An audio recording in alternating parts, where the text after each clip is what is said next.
Welcome one, welcome all, my Origin Trail pioneers. I hope you guys are truly excited today because today I have a very special video for you.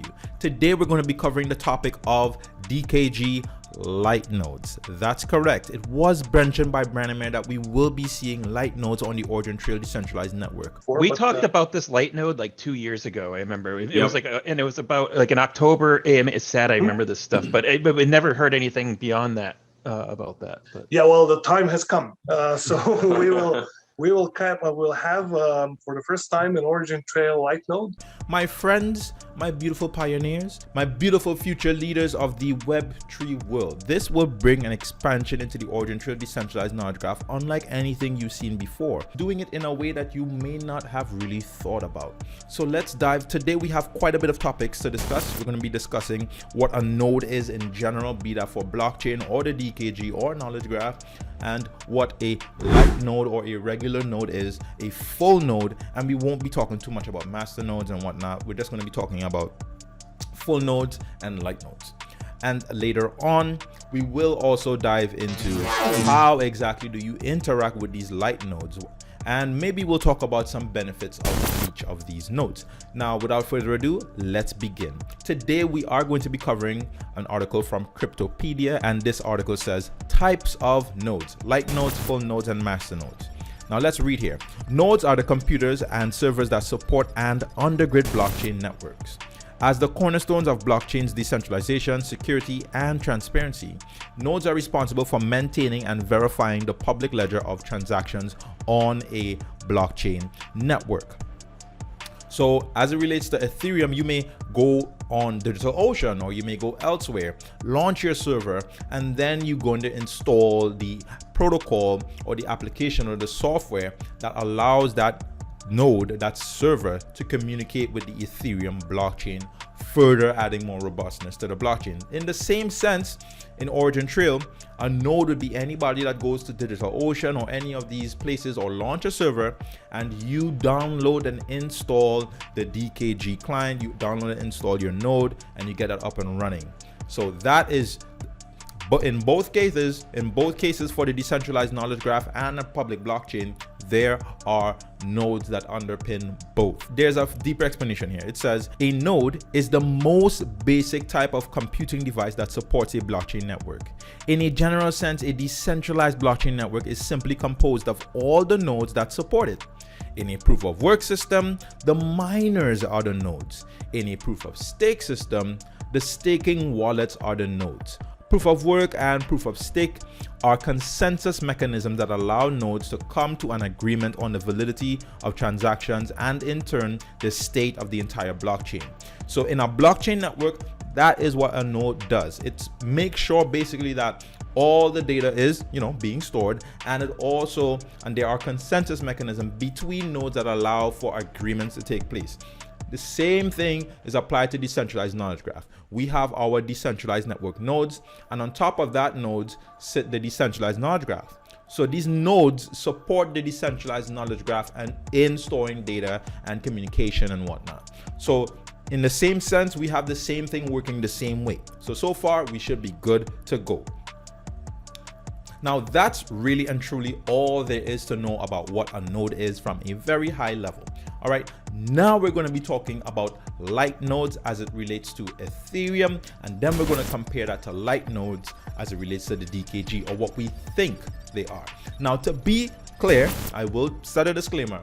There are no official documentations on what a DKG light node looks like, its specifications, nothing. All we heard was a little snippet from Branimir at the live Origin Trail AMA, which I co-chaired alongside Guinness, my good friend, and we heard that DKG light nodes are coming to Origin Trail, and you know me, once I hear something, I'm not going to let it go. So we started digging, we started diving. So now let's dive into the light nodes. Cryptopedia has a very small piece here, and we're just going to read this. It says light nodes typically download only just enough blockchain data to process and verify new transactions. So their computational workload is minimal. So you understand that. So compared to a full node, a light node only has a portion or a fragment of the entire blockchain. That's as it relates to blockchain networks. And it says, for example, as of September 2020, a Bitcoin full node took up more than 300 gigabytes of space, more than any personal computer might even be able to store. I mean, in a regular sense. I mean, me, I have a terabit hard drives and all that, but I'm a gamer, you know, I do these things for a living. Other people may just have regular systems. You're not going to take up 90 or 80% of your system's resources just to run a node when you have stuff to do. You know, you're not going to do that. So this is why light nodes are very important. Let's say you wanted access to a particular blockchain network just to post a transaction. Are you going to install a whole full node just to do that and then remove it? Come on now. You know, that's very impractical. So a full node does everything that a regular node does, but it also contains an entire copy of the blockchain ledger. So the full nodes is running through the entire blockchain. It has to support the entire network, which is why the size of it is so big. So these are full nodes and light nodes in a regular environment as it relates to blockchain technology. These are the technologies that underpin a blockchain network. So to speed this along to get to where we really want to be, what we're going to do is look at some of the resources that our partner, Parity Technologies, the Origin Trail team, is partnered with Polkadot and Parity, and they have actually released some documentation on what is a light client and why should you care. This does have some very important information in here, and what we're going to do is compare how they view running light nodes, light clients. And by the way, light nodes and light clients are used interchangeably, even though they're not necessarily the same in the context of what we're talking about in blockchain. They are. So let's see what our partners has to say about light clients. Light clients are crucial elements in a blockchain ecosystem. They help users access and interact with a blockchain in a secure and decentralized manner without having to sync the full blockchain. Again, so it's the same, as they said, it's the same thing as we've previously discussed. Now let's read what they're saying here. A light client or light node is a piece of software that connects to full nodes to interact with the blockchain. Unlike their full node counterparts, light nodes don't need to run 24/7 or read and write a lot of information on the blockchain.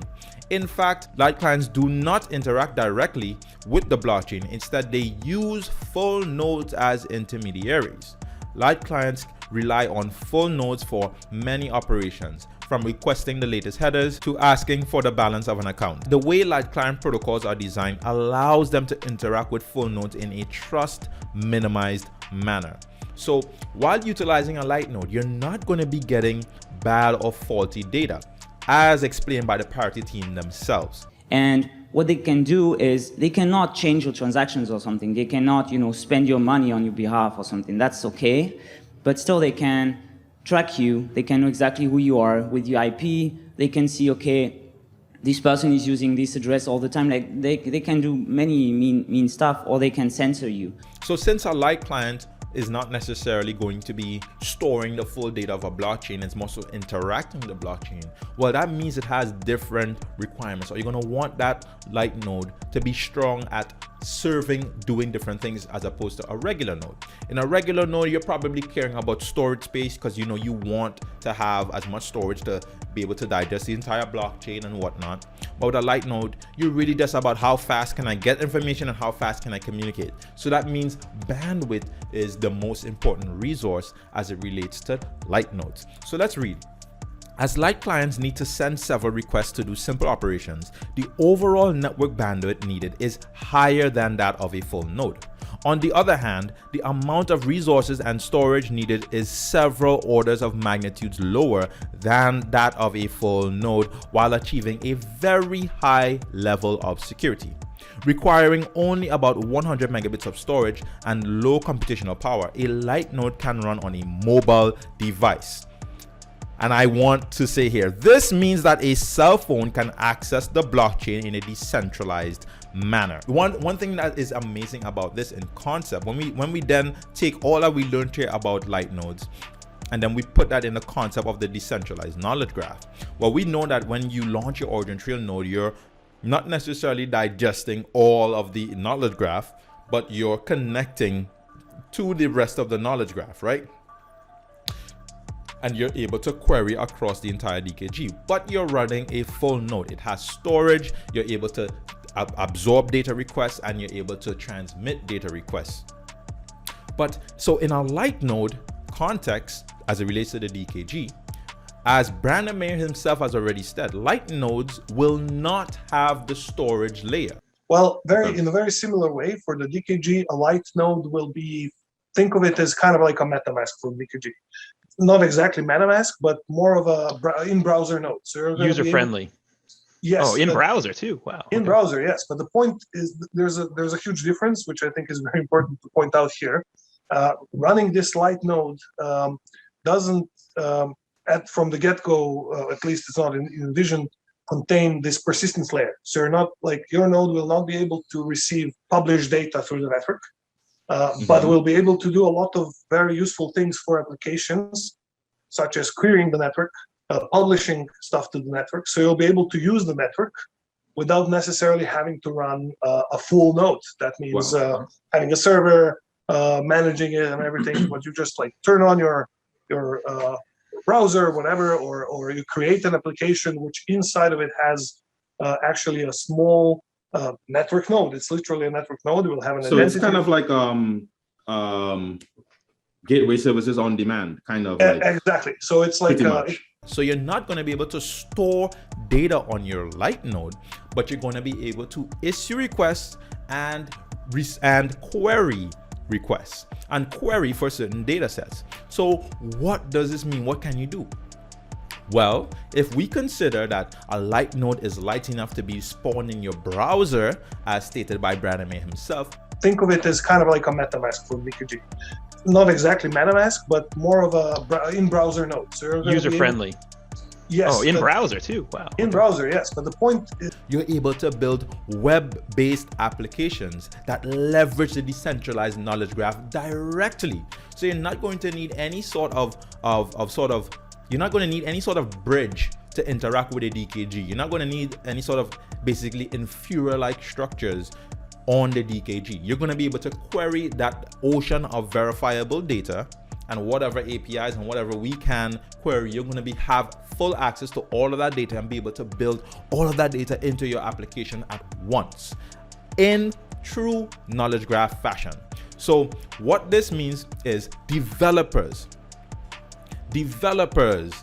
phone app, mobile application developers, any sort of developer now can really just spawn up a light node embedded inside of their application, and the application itself then queries and asks for whatever data set it needs. Maybe it needs to verify that I am the owner of a particular NFT in my wallet so that I can then issue the transaction or send it somewhere. Or maybe it needs to verify that this IoT device says that this food is good at this point in time, so I can eat it now, or something like that, based on whatever data is in the decentralized knowledge graph. So at the tip of your fingers, just a click of a button on a phone, you can spin up a DKG Light node, possibly in the future. Of course, we're speculating heavily based on the requirements of based on what light nodes can do today, and what DKG Light nodes will be able to do. So in the future, you may see a whole bunch of different, very soon, you may see a whole bunch of different DKG enabled decentralized applications just running off of knowledge graph data, which is fantastic. And what that means is people no longer need to run full nodes in order to build applications and query data on top of decentralized knowledge graph. You just installed something else, and then you're able to interact with the DKG and query for whatever you need. So this is the kind of robustness and power that Origin Trail is walking into. Parity themselves do have some challenges, or do have some things that they list as challenges for light nodes. And it says light clients are well suited for mainstream usage, like sending some transactions and verifying the balance of accounts. The major critique of light clients are that light clients do not directly help the network. They do not verify any other information than the one they need for their own purpose. They do not serve or relay information from the network to other peers, and they use resources from full nodes without giving anything in exchange. Now, as it relates to decentralized knowledge graph, I disagree with this point, not in totality, but in the sense that our metrics, when you post data to the decentralized knowledge graph, you're actually increasing the robustness of the knowledge graph itself, making the knowledge graph even more powerful because you're adding more connected data. You're connecting more data to other data sets, or you're querying, you're searching for more data, which gives it more value because you are referencing it more frequently. So in the context of a decentralized knowledge graph, Light Nodes actually supercharges exponentially one of our core KPIs. So for me, Light clients and DKG just go hand in hand together. Now, of course, the other metrics that are being stolen or being lost may still be relevant, but for us, the DKG, that connected data, that network effects to the data, that's what we're looking for. So I'm very excited for Light clients on the DKG. And it says, all in all, Light clients will be the backbone of decentralized applications in the near term.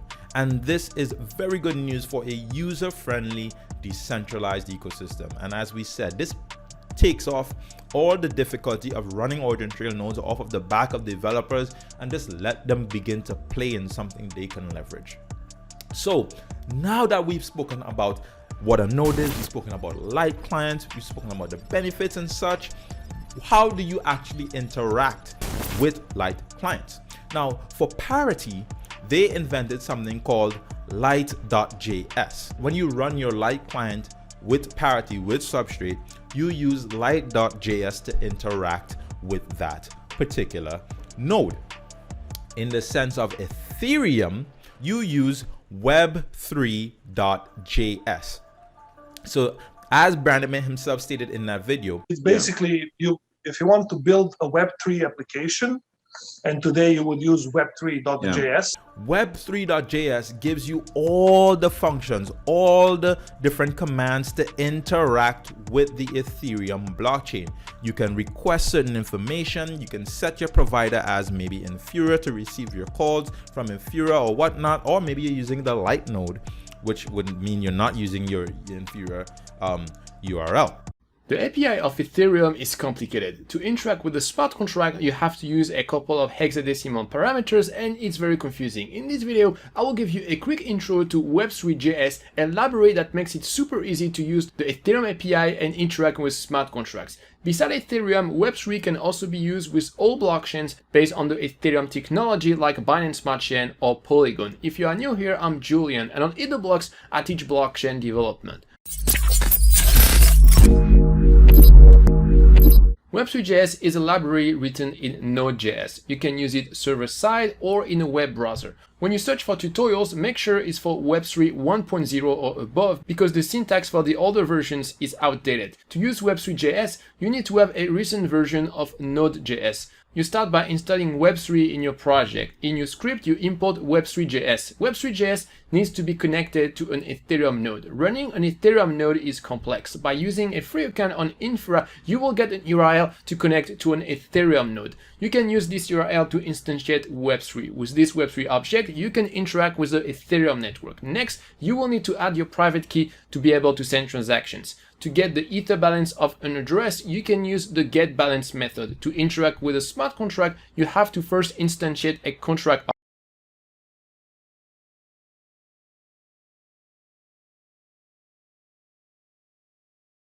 So there are so many different requests and such for Web3.js. So when people build Web3 applications, this is at the heart of their application. This is how they're able to display their balance and do all the different blockchain functions within wallets and whatnot. This is how it's done.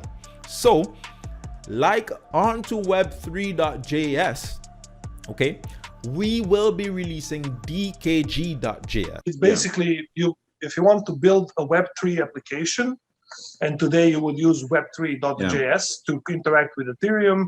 You have a DKG.js that you will interact with the DKG, but without the need to go to something like an Infura or an external service. You go directly. You're part of the DKG, so you don't need this. And this opens up a lot of new things for the builders, which will also be speaking about in the beta phases. This is basically like the DKG client, allowing you to interact with the Origin Trail Decentralized Knowledge Graph directly from the application itself.